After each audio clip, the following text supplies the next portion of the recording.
అలసిన వానికి ఊరడించు మాటలు. సహోదరుడు భక్త సింగ్ గారి పరిచర్య నుండి సేకరించిన అనుదిన ధ్యానములు. ఆదివారమున మేము రొట్టె విరుచుటకు కూడి వచ్చినప్పుడు. అపోస్తుల కార్యములు 20వ అధ్యాయము 7వ వచనము. ప్రతి ప్రభుదినమున ఆరంభకాలపు విశ్వాసులు రొట్టె విరుచుటకు క్రమముగా కూడి వచ్చుచుండిరి.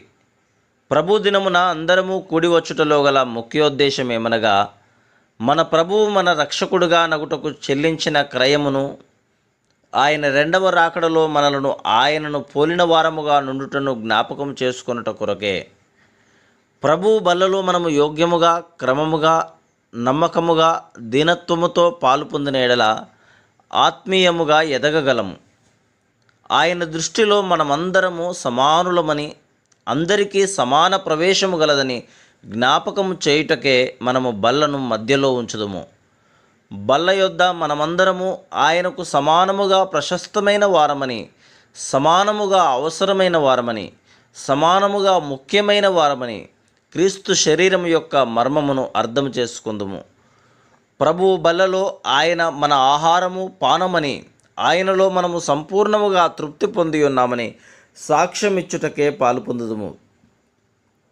అందుకు యేసు వారితో ఇట్లనెను, జీవాహారము నేనే, నా యుద్ధకు వచ్చువాడు ఏమాత్రమును ఆకలిగొనడు, నా యందు విశ్వాసముంచువాడు ఎప్పుడునూ దప్పిగొనడు.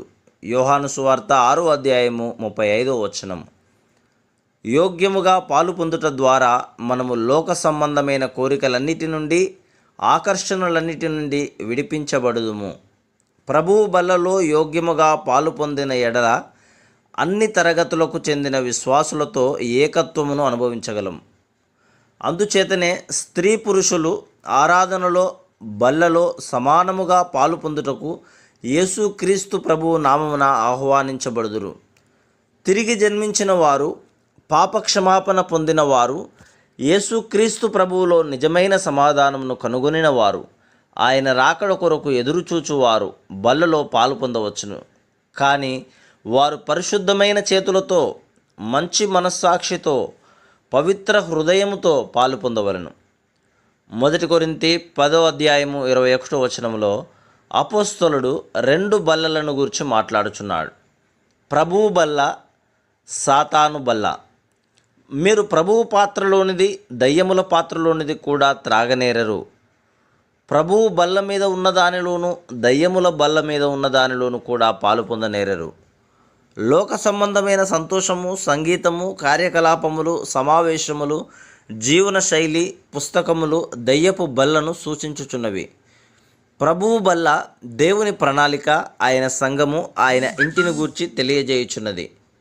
రెండింటిలోనూ మనము పాలు పొందలేము. దయ్యపు బల్లలో మనము తృప్తిని కనుగొనిన ఎడల ప్రభువు బల్లలో పాలు పొందలేము.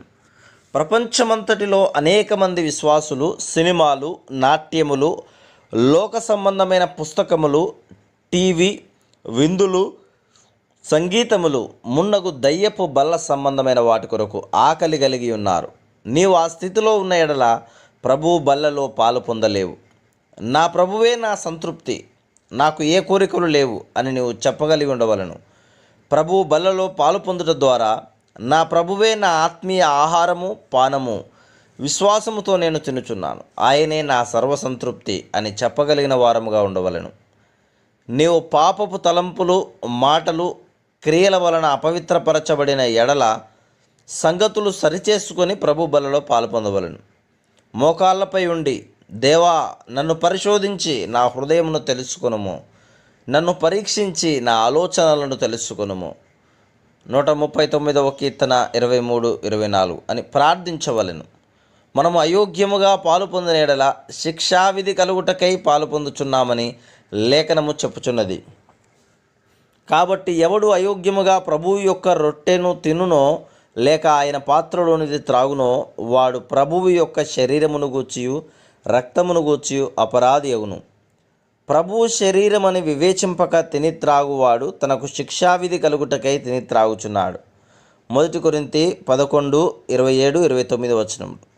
యోగ్యముగా పాలు పొందుట ద్వారా యేసుక్రీస్తు ప్రభువు యొక్క శక్తి మనలో కార్యసాధకమగుటను రుజువుపరుచుచున్నాము. మనము పునరుద్ధాన శక్తి ద్వారా నీతిమంతులమగుదుము. ఆ శక్తి ద్వారానే లోక సంబంధమైన శోధనలను జయించగలము. మన ప్రభువైన యేసు మన అపరాధముల నిమిత్తము అప్పగింపబడి మనము నీతిమంతులముగా తీర్చబడుటకై లేపబడెను. రోమా 4:24-25 వచనములు.